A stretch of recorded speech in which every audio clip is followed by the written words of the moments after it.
natay i-request karon sa atong mga igsuon diha sa Roman Catholic nga denomination. Okay, if uyon sila ani nga request. Okay, simple ra ni ring request mga igsuon. Akong request is kung pwede, kung kinsa ninyo diha ang pwede mo discuss sa kining inyong dogma nga nagaingon nga membership of the church is necessary for all men for salvation. Okay, i-discuss na ninyo o baka kining inyong giingon nga outside of the church there is no salvation. Okay, i-discuss unsay kanang gibot pasabot ana, unsay mean ana, unsay explanation ana sa church. Okay, i-relate pud ni siya sa inyong pagtulon-an diha sa kining CCC 841. Okay, CCC 841, i-relate na ninyo ang outside of the church there is no salvation. I-relate ninyo sa CCC 841 nga kining church's relationship with the Muslims. Okay, unsay relationship with the Muslims aning Roman Catholic Church. Okay, sa kining ecumenism, okay, there's unity nga gitawag, di ba? I-relate na siya sa ecumenism nga gi-initiate karon especially sa inyong gitawag nga Pope. Diba? And then lastly, remember ko, i-relate pud ni siya sa gisulti ni Francis nga usa sa mga gitawag nga Pope diya sa Roman Catholic nga denomination. I-relate ni siya sa unsay iyang gisulti nga nagaingon, all religions are paths to God. Okay? So unsay gibut pasabot ana, how are you going to relate kining inyong dogma, kining inyong CCC 841 ngadto sa ecumenism ngadto sa gisulti ni Francis nga nagaingon all religions are paths to God. Diba? And then mas nindot if tagaan ninyo og kining biblical basis. What has the Bible have to say? What does the Bible have to say about these things? Okay, di mo pud ka makaingon nga wala man ni sa Bible, wala ni masulat kay klaro man na nga gihisgutan na diha sa sacred scriptures. Okay, so naagi na sa sacred scriptures. So unsay masulti ninyo ana? Biblical basis tagaan ninyo, di ba? But if you think nga ang kining atong gihisgutan karon, if you think na wala ni hisguti or wala ni mahasulat diha sa sacred scriptures, then pag-provide og reason nga nang wala diha, o baka asa nimo nakuha? Asa ni nakuha ni Pope? Asa ning kaning sa inyong CCC 841, sa inyong outside of the church there is no salvation, asa nagikuha if it's not biblical, di ba? So mayon kag oral tradition, then ihatag imong explanation, ihatag imong reasons, di ba? So again, pwede mo maghimo og video mong igsuon, isip tubag ani nga video or isip tubag ani nga request. Okay, mag-live ba mo? Pwede. Okay, para matanaw na nato. Anya, remember mga igsuon nga kaniya itong mga igsuon diha sa Roman Catholic nga denomination. Remember nga, if mag-discuss mo ani, make sure nga knowledgeable mo, or meaning aduna mo'y nahibalan, not necessary nga pare mo, or it's not a requirement, okay? Basta lang aduna mo'y knowledge ani, diba? Kay basin makaingon mo nga, or mas nindot para ma-explain og tarong, diba? Ma-explain yung tarong kung unsa gyud ang mga pagtulunan nga gitudlo diha sa inyong denomination. Okay? Kay basin ba og moingon dayon nga na misinterpret ni kuan, na understood ni Dave kay sayo piyang na understanding about ani, diba? So that's why make sure if mag-discuss mo ani, kinahanglan knowledgeable mo, dili na kinahanglan nga aduna ba mo'y authority, okay? Sakay nahaom ang inyong gisulti, nahaom ang inyong explanation sa pagtulunan nga gidala sa Roman Catholic nga denomination. So mao lang na mga igsoon. Pwede nga CFD ba ka or pwede nga katekista ba ka? Pwede mas tindot if pare. Okay, para mas ma-explain jud og tarong. So dapat very thorough ang inyong explanation ana. Okay? Remember mga igsoon nga muhatag pug ko og kining komentaryo base sa inyong tubag. Muhatag ko commentary, muhatag ko questions. Okay? So, make sure nga itag ko ninyo sa inyong video or sa inyong live, itag ko ninyo kay para matagaan na to commentary. Dili ko ka promise nga makasulod ko sa inyong live kay matulog man ko og buntag, trabaho ko gabi. Okay, so mangita ra ko og time para modalikyat sa inyong kini mga videos. Okay, so mangita ra ko time ana para matanaw. So make sure nga itag ko ninyo para makahatag ko og komentaryo. Okay, so maghulat ko mga igsoon. Okay.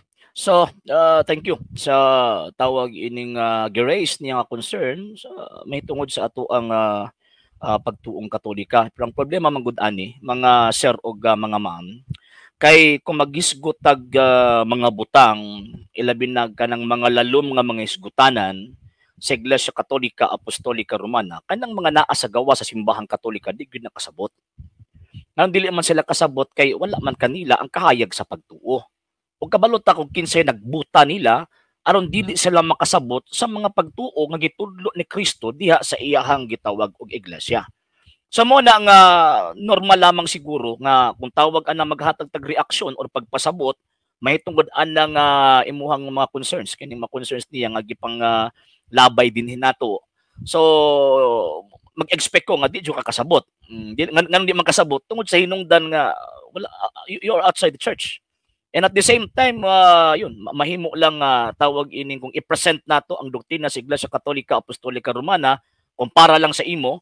So ang mahitabo ni ana is yun, mahimong useless.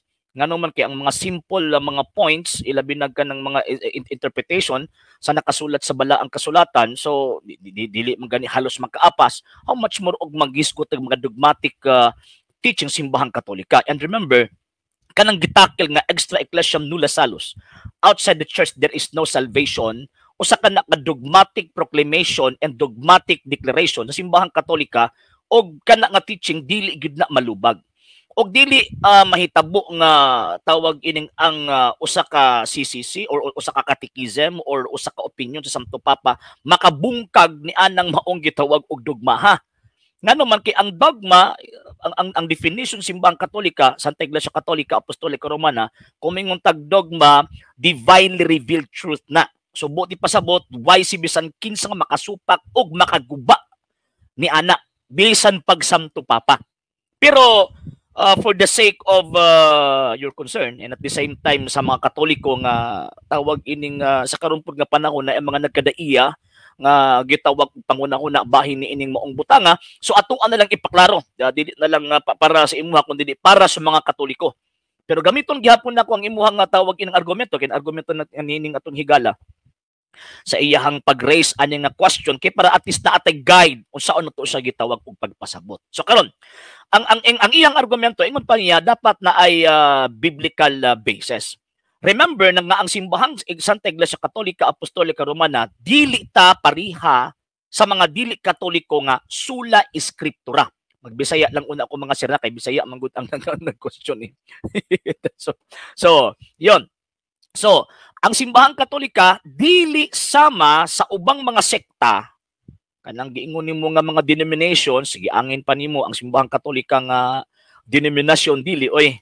Ngano man kay ang denominations manggod gikan na sa tawag in buak na nga gikan sa pinaka-main kon buak siya ba kumbaga.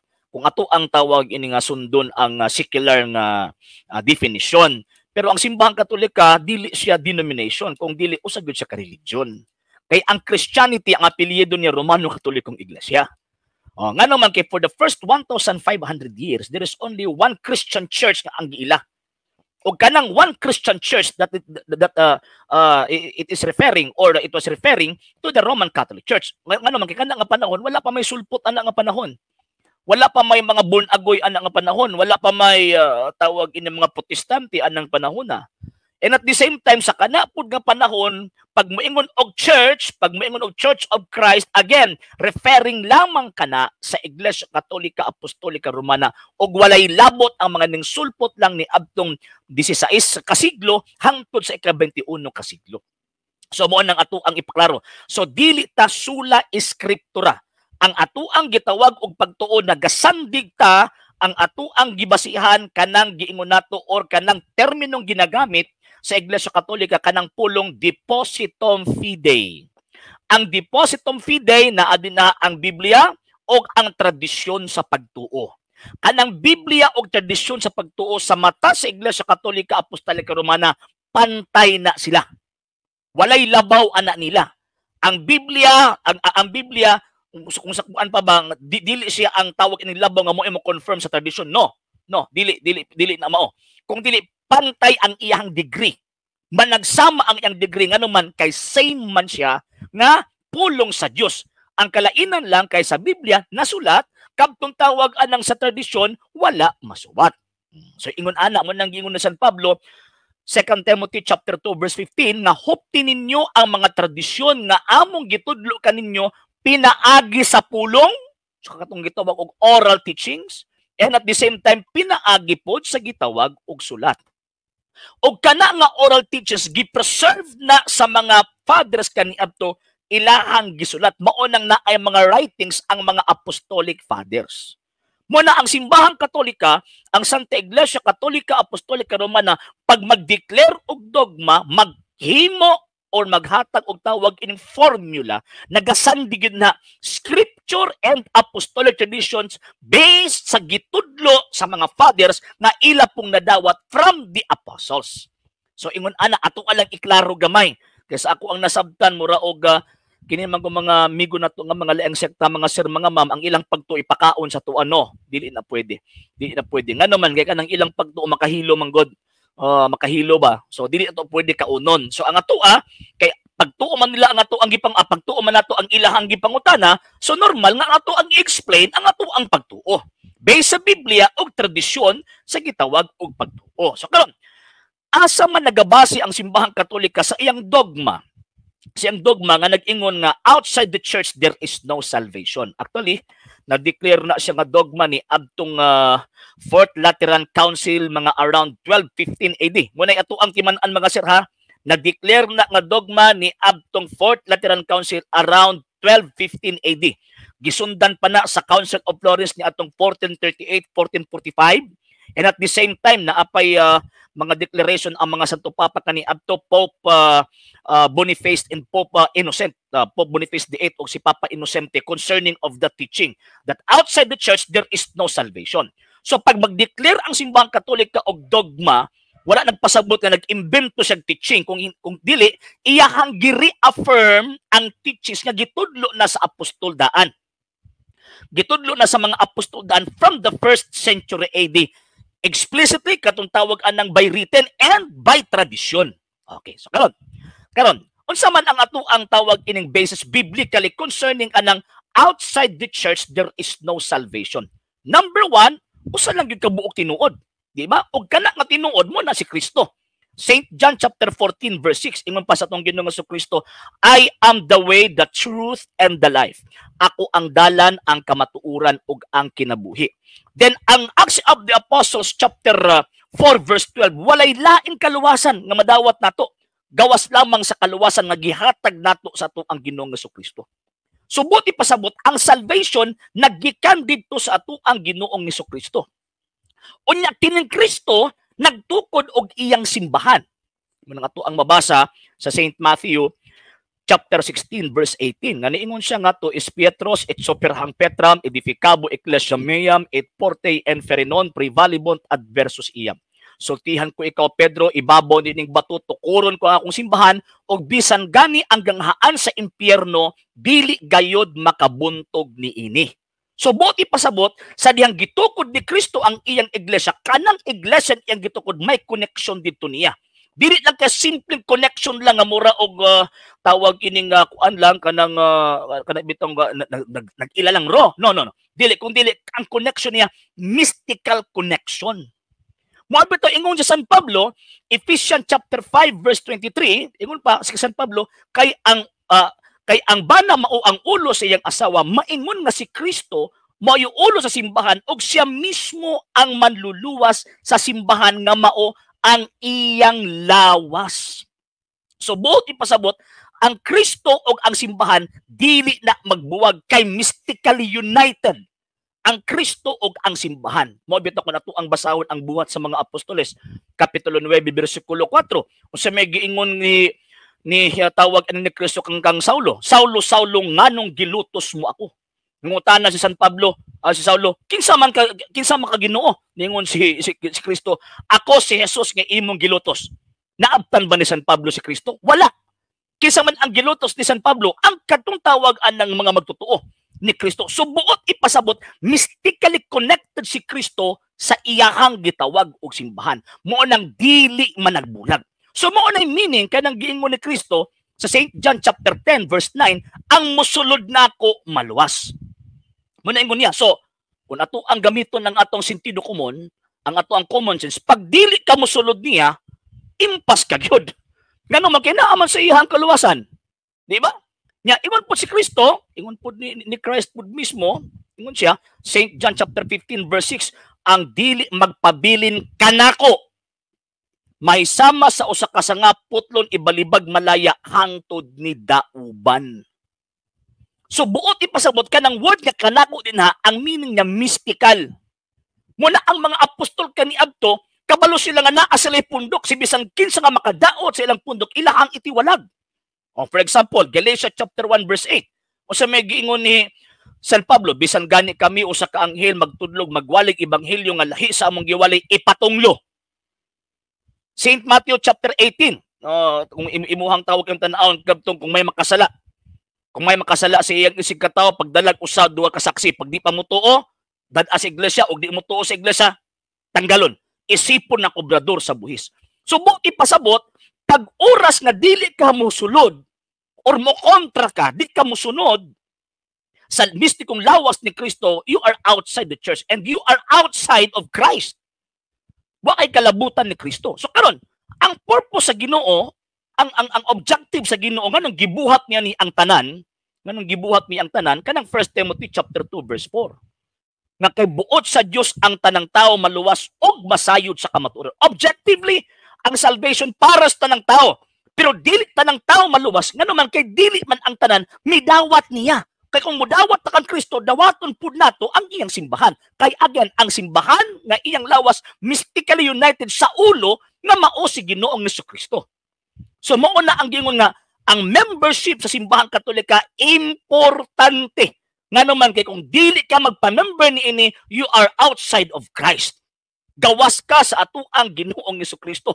Dili ka makaambit sa grasya ni Kristo, ngano man gawas man ka sa iyahang gitawag og lawas. So mao na ang biblical basis concerning of that teaching that outside the church there is no salvation. Mao na ni adtong 1215 AD, 215, nakita sa simbahang Katolika nga naay mga schismatics nga tawag nagatubo niya pagkahuman dili na mutuo sa hierarkiya. So mao na nga gideklara sa Iglesia Katolika ang dogma, buti pasabot ang pag-reaffirm na anamandaan gitudlo namandaan ang pag-reaffirm sa gitawag og tudlo sa mga apostol o sa mga father sa simbahang Katolika by way of oral ilang na-receive na gitawag og oral traditions. So ilang gideklara nga outside the church there is no salvation.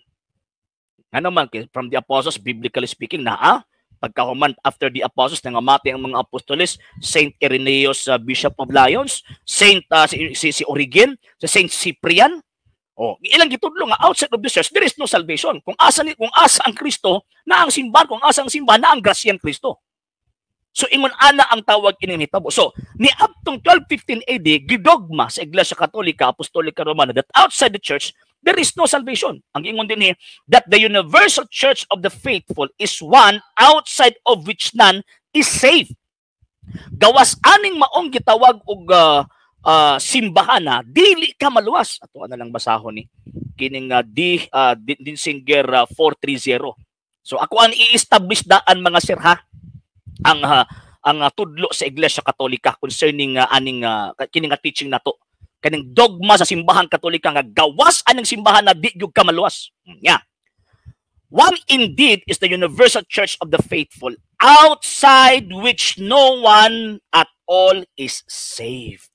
So gawas aning simbahan na dili gyud ka maluwas. And remember, pag mag-declare og dogma ang simbahan Katolika, invoke din ha katong giingon ni Kristo sa Matthew chapter 16 verse 19, whatsoever you shall bind on earth shall be bound in heaven, whatsoever you loose on earth will be loose in heaven. Invoke po din na katong giingon ni Kristo, ang namati ninyo namati nako, ug namati sa nagpadala kanako, ang dili mamati kaninyo wa namati nako, ug wa namati sa nagpadala kanako. Buot ipasabot, namulong ang Kristo, pinaagi ni anang maong konsilyo ang gipanguluhan sa Santo Papa that outside of his church walay gitawag og kaluwasan. Og di lang kay kana sa tawag ining Council of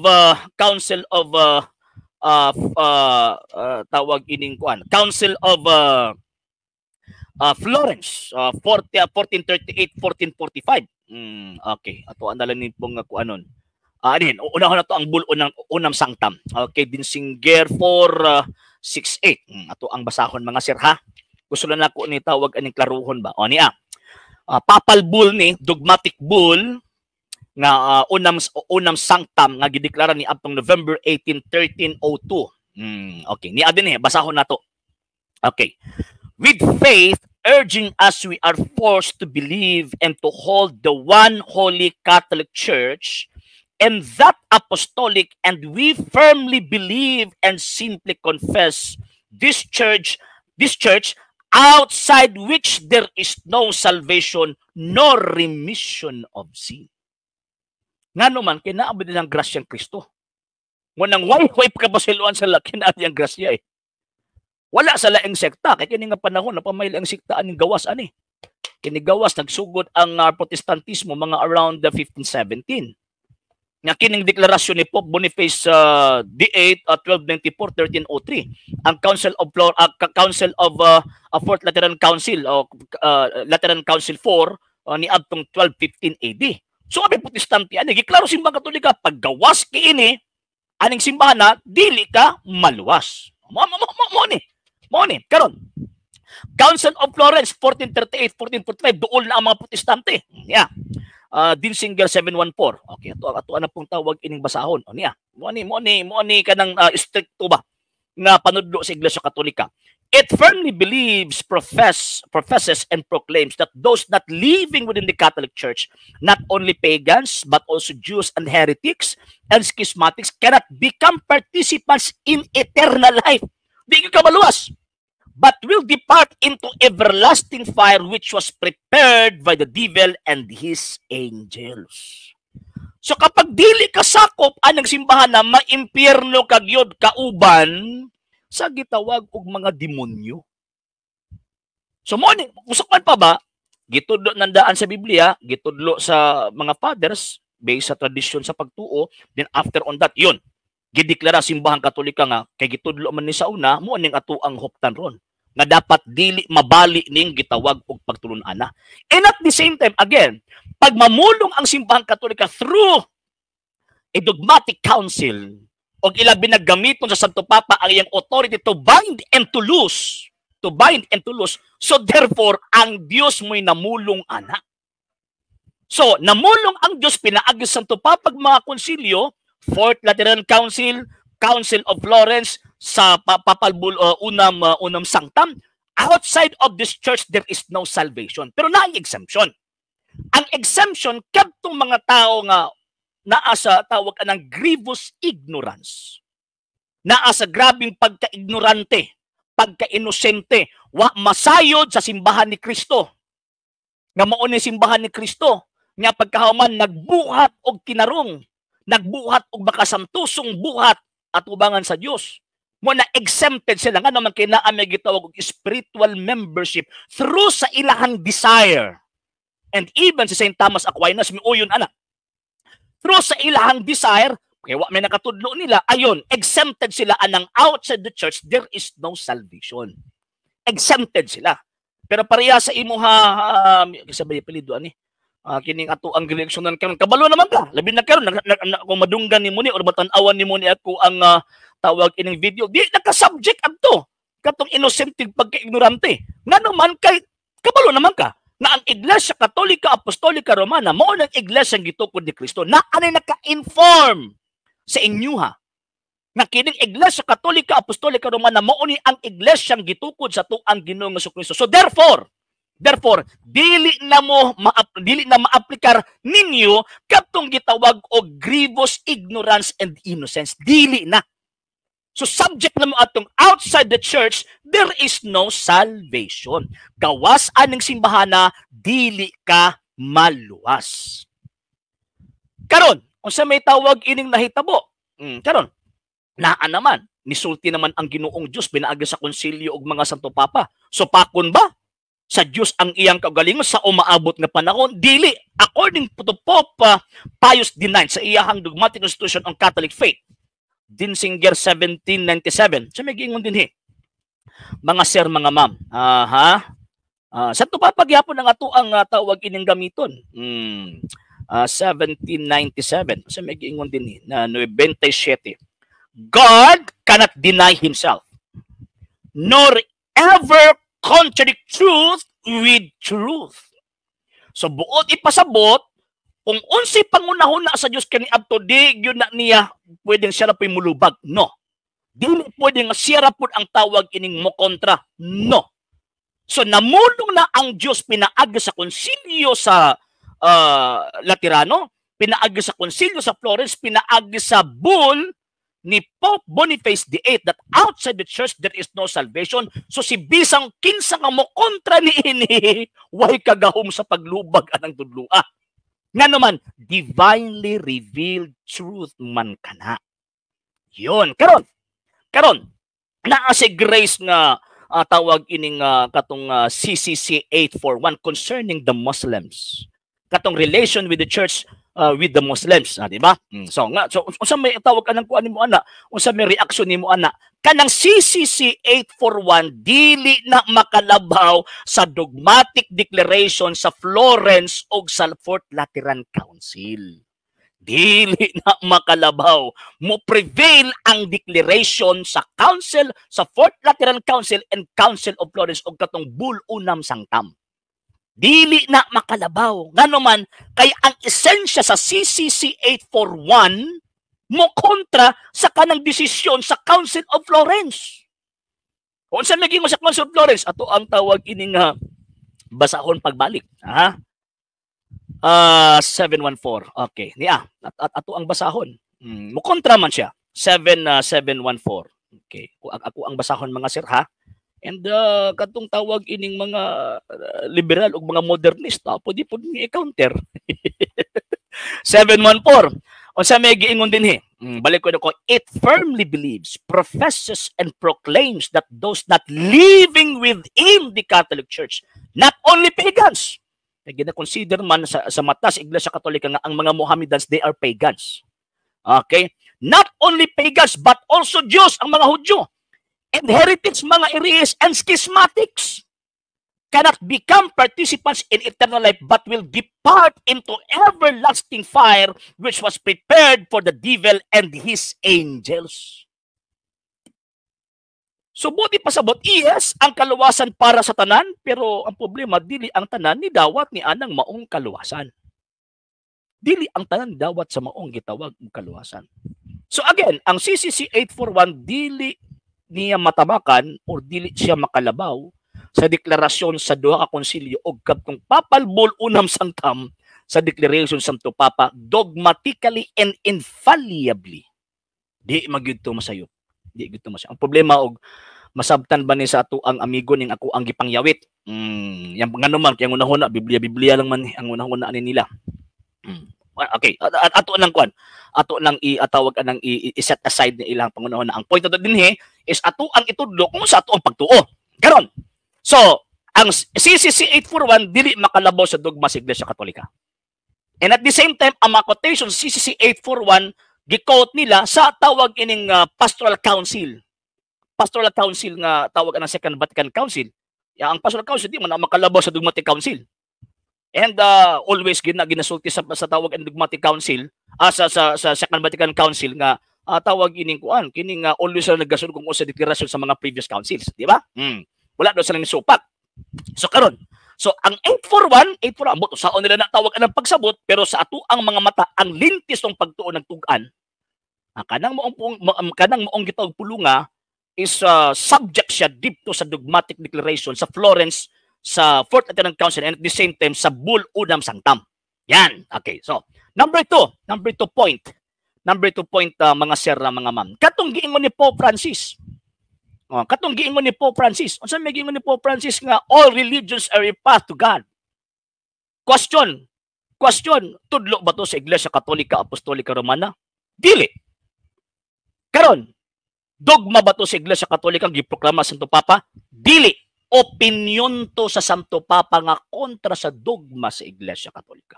Ay, masayop din ng Santo Papa, sir. Ay, dili mangud sa Dios.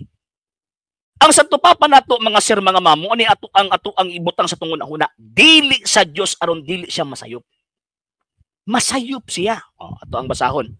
Ang Catechism Explained ato ang tawag ining ato ang basahon mga sir ha. Gusto lang nako nga tawag ining ato ang patalinghugan ni mga sir mga ma'am ha. Kay ang uban magud nagtuo sila mo gani pangunahon na sa mga Protestante. Kung mo kay Santo Papa ang nisulti, therefore tudlo sa Iglesia Katolika. No. Dili nato matanggal ang tawag ining ang personal sa Santo Papa sa iyang pagka-Santo Papa. No, di nato na matanggal. So naay panahon nga tawag anang mukuan siya, mo explain siya, mo pasabot siya nga isip usa ka individual theologian. Wala niya gigamit, wala niya tawag anang gi-invoke ang iyang authority as Santo Padre. Okay, karon. So unsa may giingon dinhi? Ako ang sa na ba to? Ako man tong 239 dere 400 naman noon ko. 239. Okay, niya dinhi. Okay. The Catechism Explained, an exhaustive explanation of the Catholic religion by Spirago Clark, a practical manual for use the preacher, the catechist, the teachers, and the family. So kini nga tawag ini nga libro. Okay. Sige ngon dinhi. It would, however, page 239, it would, however, be quite wrong to assert that the Pope is infallible in all things. So mali nga maghuna-huna ta nga ang Santo Papa dili siya masayop sa tanang panahon.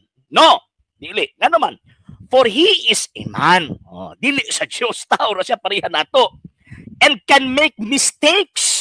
Makahimo og sayop as other men in writing sa iyang pagsulat, sa iyang pagsulti speaking, etc.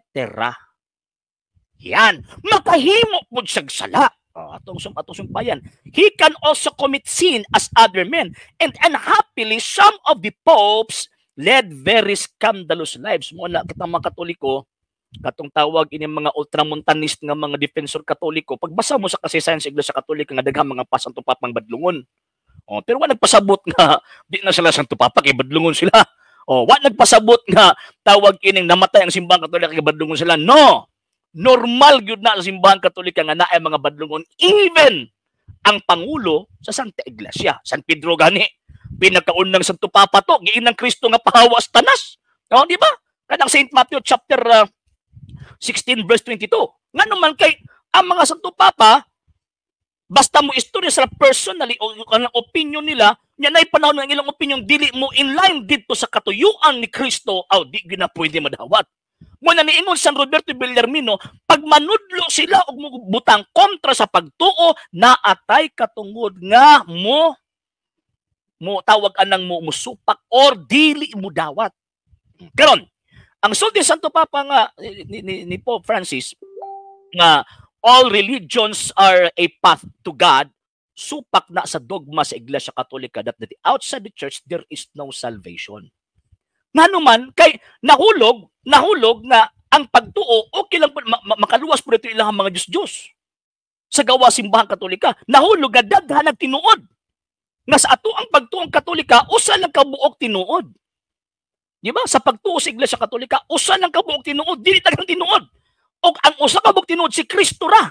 So kanang mga pagtuo outside simbahan Katolika, di na makaluwas nila, di na makaadto sa Dios nganuman kinanudlo silang mga butang supak sa tinuod nga Dios. So pero opinion to sa Santo Papa. Opinion to niya. O niya pagkauman mo bitaw nga daghan kaayong mga dogmatist nga ning alma sa kana nga statement. Nya naa sila mga gipagawas karon nga wrong translations daw to, pero agtong actual katong impromptu nga translation naa man gyud ingon man gyud nga ang tanang religion is ang tanang religion is a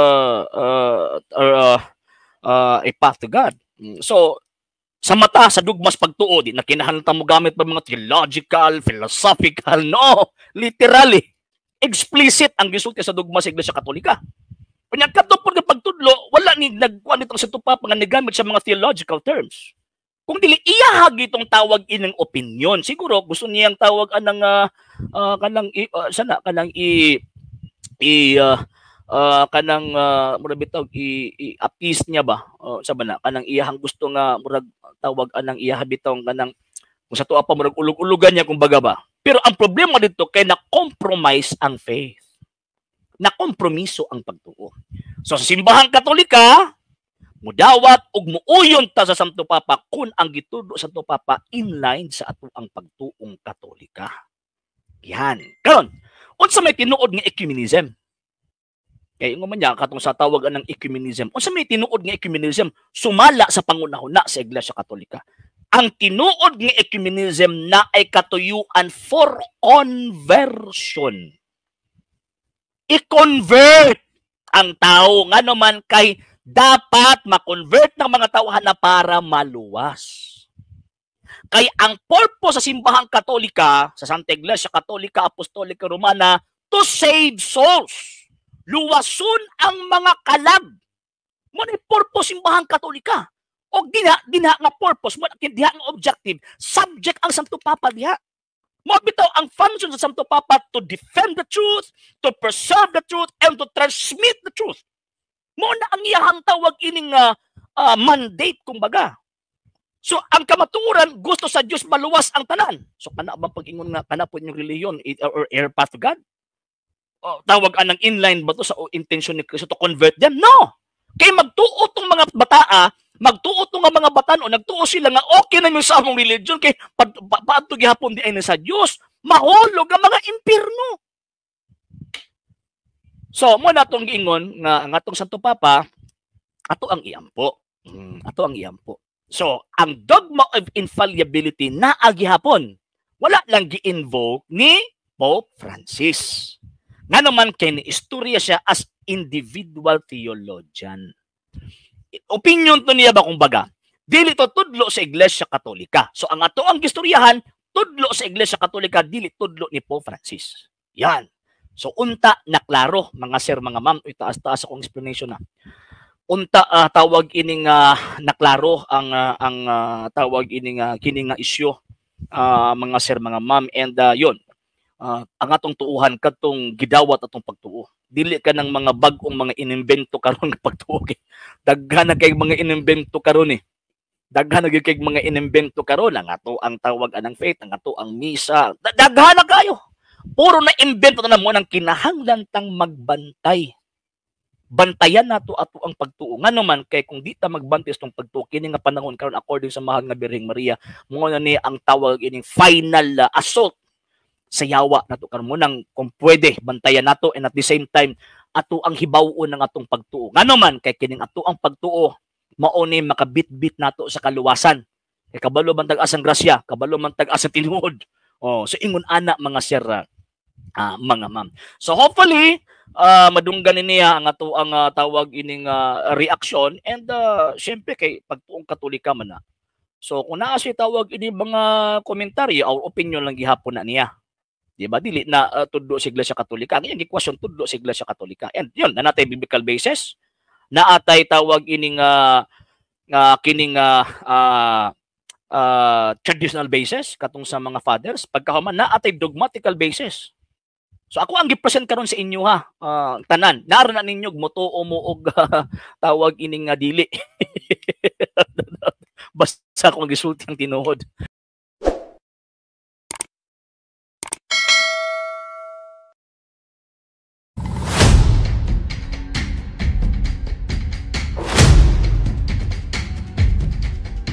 Tao nga gisgutan dinhi, pari ba o pastor?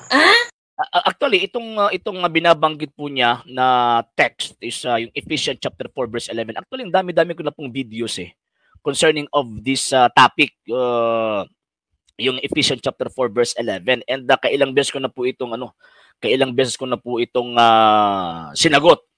And at the same time siguro baka itong sulpot ito na pastoy hindi po siguro nakapanood or nakapakinig po sa program po natin. And yun, isinend po kasi yung video po sa atin. So, kaya nga, uulit na naman po natin yung sagot natin po sa kanila concerning sa kanilang argumento gamit po yung Ephesians chapter 4 verse 11. So, continue natin. Atong basahon. So, dito, babasahin daw po niya yung Ephesians chapter 4 verse 11. Sige po. Episo 4:11. Og siya mihatag sa pipila nga mga apostoles.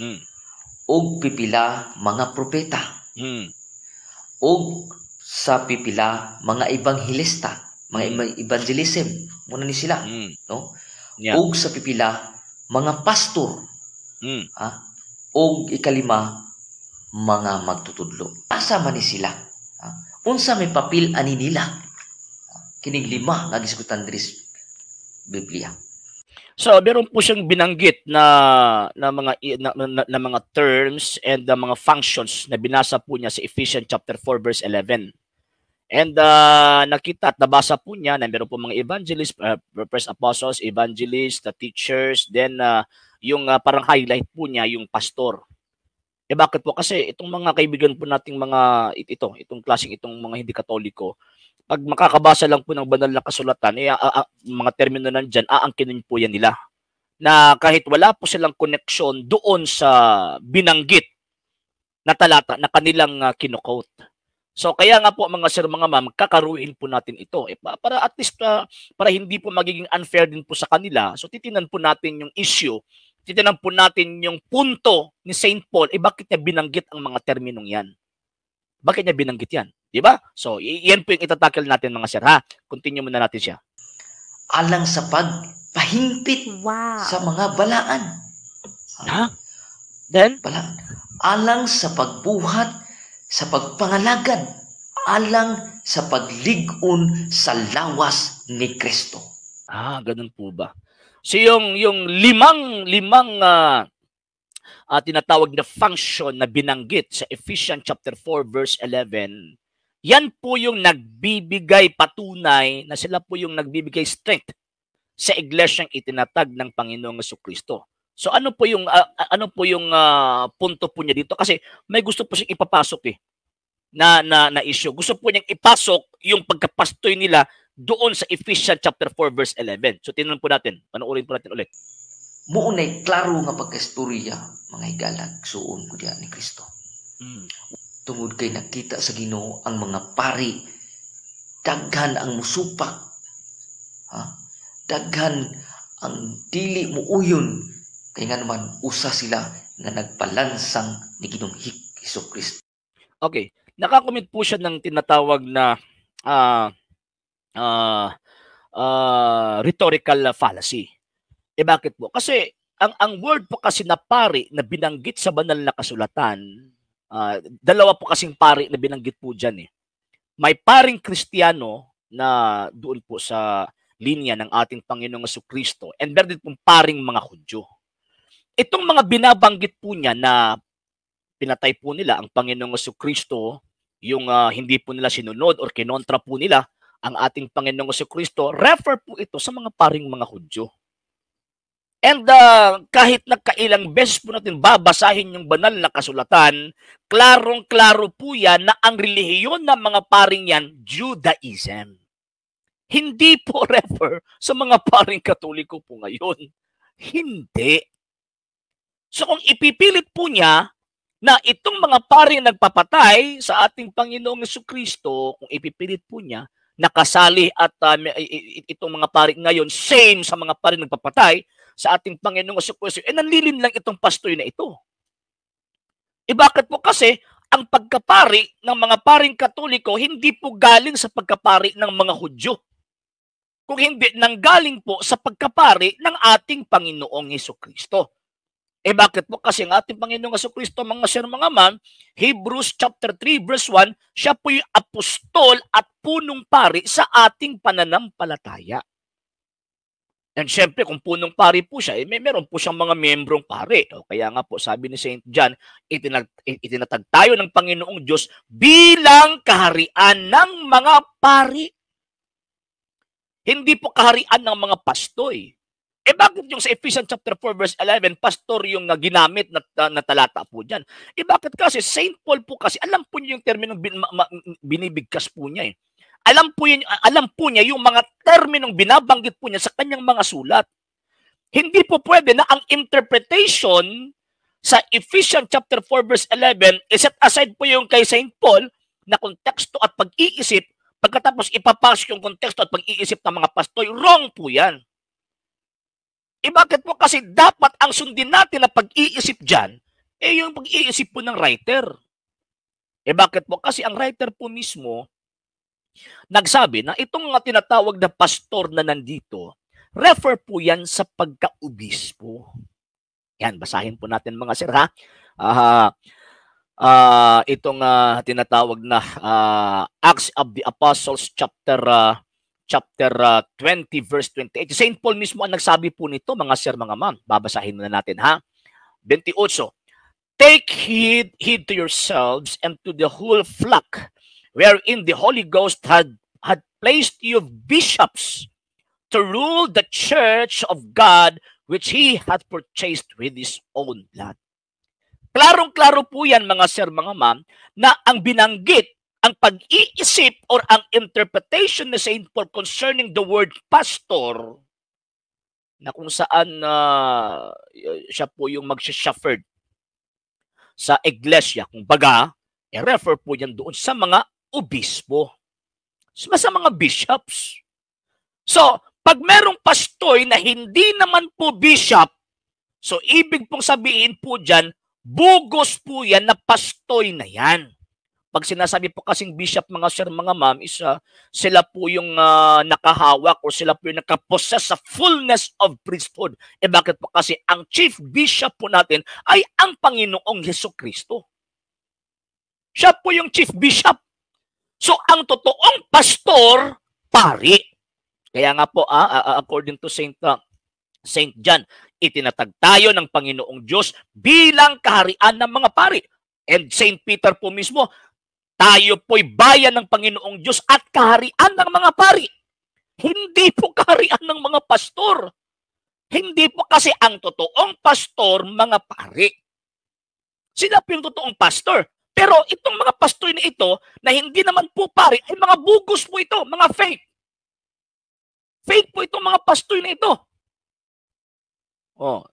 Ngayon, continue po natin yung continue po natin yung argumento po niya. Ito sa Kalbaryo. Ug sila ang naglutos ni Ginoong Jesucristo. Actually, itong taong ito, sabi niya, ang mga pari daw po yung nagpe-persecute sa mga apostol daw po noon at ng Panginoong Jesucristo. Yan po yung problema. Pag magbabasa po tayo ng Biblia na wala po tayong knowledge concerning sa history ng unang mga Kristiyano po noon, particularly sa detailed information concerning sa panahon ng ating Panginoong Jesucristo, talagang ganito yung pag-iisip. At hihilain po yung kaluluwa po natin patungo sa impyerno. Bakit po? Kasi nag-i-interpret po siya ng nag-i-interpret po siya gamit lang yung opinion po niya Wala po siyang binabasihang ebidensya na magsusupport na yung interpretation po niya ay tama. So, makikita po natin na yung mga pari, Kung babasahin po natin talaga yung banal na kasulatan, yung whole presentation ng banal na kasulatan, yung nagpapatay, yung nag-persecute sa mga apostol, Judaism po yung religion eh, hindi po yung Romano Katoliko. So, ewan ko lang kung saan po nila kinuha itong kabulastugang interpretation po na ginawa po nila sa Ephesians chapter 4 verse 11. Diba? Continue natin, mga sir, mga ma'am. Sila niya. Ug sila ang wala mituo sa panahon nga si Jesucristo nagsangyaw sa iyang pagkakristo. Sino po yung mga paring yan? Ay, yung Judaism. Hindi po Romano Katoliko. Kasi ang Romano Katoliko na mga pari, sila po yung mga paring galing sa ating Panginoong Jesucristo eh. So tama po yan na yung mga pari po noon sa pagdating ng ating Panginoong Jesucristo, hindi po naniwala sa Panginoong Jesucristo. Bakit pa? Kasi meron po sa sariling paniniwala. Ano po yung paniniwala po nila? Yung paniniwala at relihiyong Judaism. Hindi po Romano Katoliko. Pero again ha, kung ipipilit po niya na Romano Katoliko po yun, anong ebidensya? Saan ang ebidensya? Hindi lang po puro opinion. Bakit? Kasi sabi ni St. Peter, pag magbabasa ng kasulatan, bawal yung personal opinion or interpretation. Kasi kung personal interpretation at opinion po yung gagamitin lang po nila, so ang mangyayari po dyan mga sir, mga ma'am, itong mga sulpot na ito, matatamaan po sa sinabi ni St. Peter na magdadala po sa kanila, sa kanilang condemnation pag mag-i-interpret po sila ng mga bagay sa kasulatan, gamit lang po yung personal opinion po nila. Sa atin po kasi, gumagamit po tayo ng kasaysayan, gumagamit po tayo ng tools of interpretation para mas maintindihan po natin yung nakasulat. And at the same time, nagbibigay po tayo ng ebidensya. Hindi lang po magbibigay lang po tayo ng conclusion na wala pong facts na tinitindigan po natin. So, yung stand po natin na itong mga paring ito, paring Hudyo po sila, ibig po sabihin po dyan, yan po yung nakasulat sa banal na kasulatan. At nagsasabi po tayo ng totoo. Bakit po? Kasi yan po yung nakasulat sa banal na kasulatan. Ang problema po dyan, itong mga sulpot na ito nagsasabi na yung mga magkasali dyan ang paring Katoliko, saan po talata po yan sa Biblia? So, talagang naaawa po ako sa mga members nito. Itong pastor na ito. Bakit po? Kasi, ayun, gumagamit po ng kasariling opinion po niya eh. So, ibig pong sabihin na parang tinitindigan po niya na para siya po tagapagligtas sa kanyang mga membro. Kasi parang yung salita po niya, yan po makapagligtas po sa kanila. Diba? Sige, continue natin.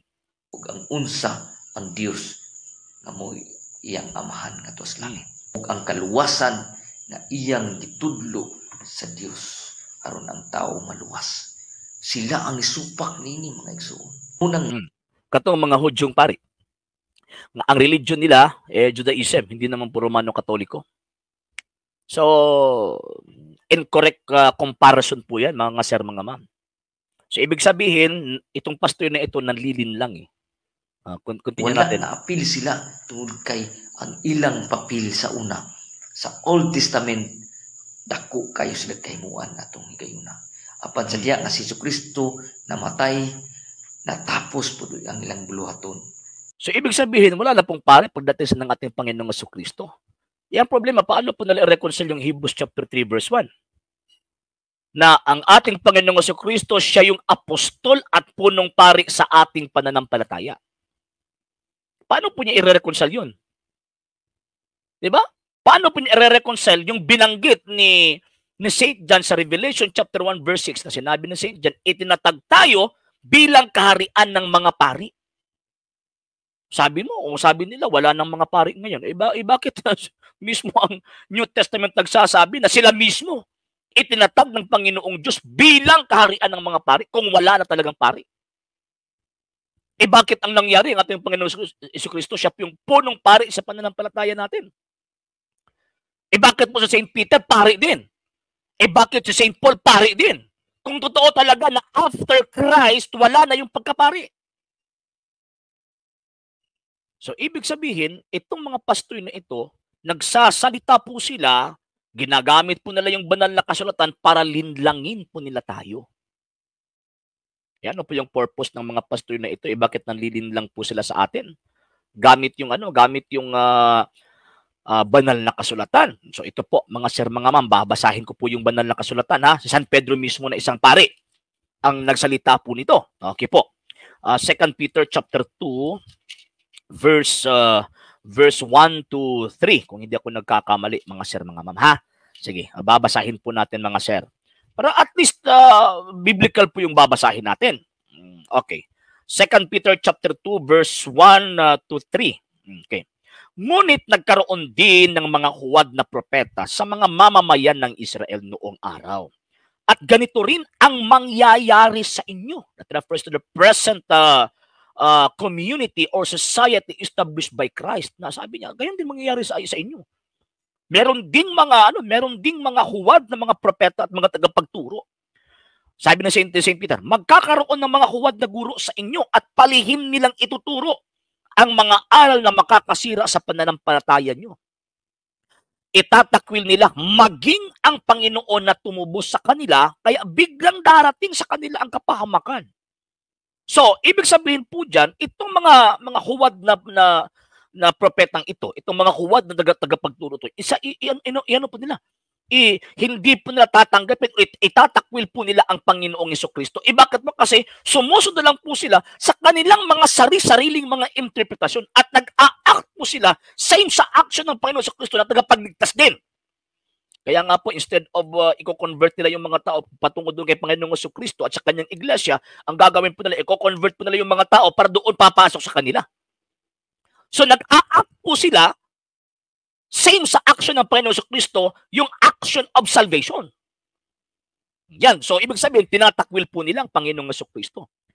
Verse 2, sa kabila nito, marami pa rin susunod sa nakakahiya nilang pamumuhay. Ano po ito nakakahiyang pamumuhay? Gagamitin po nila yung salita ng Panginoong Diyos para pagpangwarta. Okay, continue natin, para maklaro po natin. At dahil sa kanila, malalapastangan ang katotohanan ng sinusunod natin. So kaya nga po, tingnan nyo po, di ba? Binabalahura nila yung interpretation sa nakasulat sa banal na kasulatan na kinikilala po nating banal. Mababalahura po yung mga katotohanan natanggap po natin na galing mismo sa mga apostol. Verse 3. Dahil sa kasakiman nila, ito po yung rason. Dahil sa kasakiman nila, lilinlangin nila kayo sa pamamagitan ng matatamis na salita para kwartahan kayo. Yan po yung reason. O tingnan nyo, di ba? Ang tamis-tamis ng salita ng taong ito, hindi niya kinaklaro kung ano yung pari na nagpapatay sa Panginoong Jesucristo para sasabihin ang mga pari ngayon, sila po yung nagpapatay sa Panginoon. Pandilin lang po yan eh. Ano po yung purpose po nitong taong ito? According to Saint Peter, para kwartahan po tayo. So kaya nga po, mag-ingat po tayo mga sir, mga ma'am. Bakit kasi itong mga taong ito, ang ginagawa po nila, parang kung sasabihin parang kung hindi po natin alam yung katotohanan, parang totoo po itong mga taong ito. Magsasalita para pong totoo. So ngayon, continue natin. Matagal nang nakahanda ang hatol sa kanila at malapit na silang lipulin.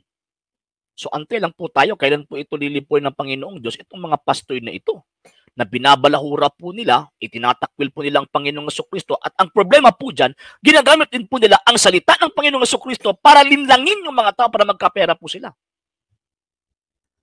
Continue natin.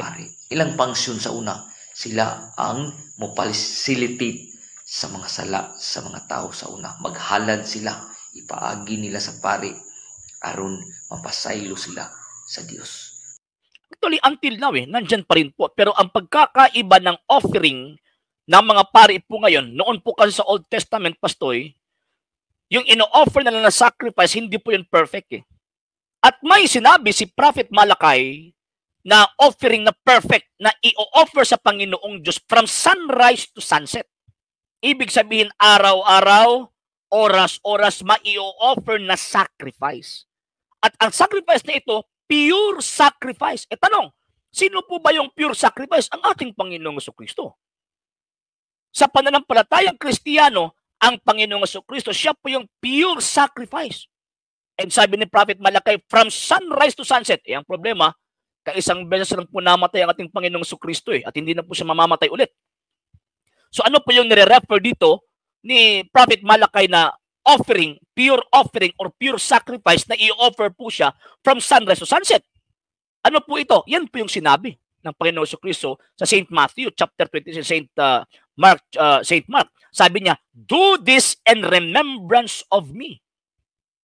So ano po yan? Yan po yung Santa Eucharistia. So kaya nga, ginawa din po ng mga apostol, Acts chapter 2 verse 46, ino-offer po nila ito araw-araw para mangyari or yung para ma-fulfill yung sinabi ni Prophet Malakay na i-offer ang pure sacrifice from sunrise to sunset. Acts chapter 2 verse 46, ino-offer din po nila yun. Every time na magkatipon-tipon po sila, yan po yung gagawin po nila. Breaking of bread ang first term na ginagamit. Then pagkatapos, second term, Eucharistia. Late na po yung ginagamit natin na termino, Santa Misa. Bakit kasi? Yan, kine-commemorate natin ang sinabi ng Panginoong Diyos, sinusunod ng mga pari po niya, yung sinabi ng Panginoong Jesucristo na Panginoong Diyos po natin, na do this in remembrance of me.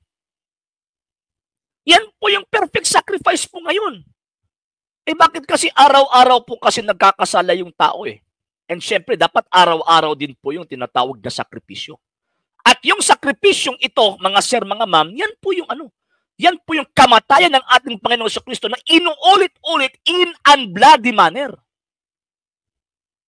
Diba? Yan po Kaya nga po yung St. Paul, kung ano po yung ginawa ng Panginoong Jesucristo, yan din po yung ginagawa ng St. Paul. 1 Corinthians chapter 11, verse 23 to 25.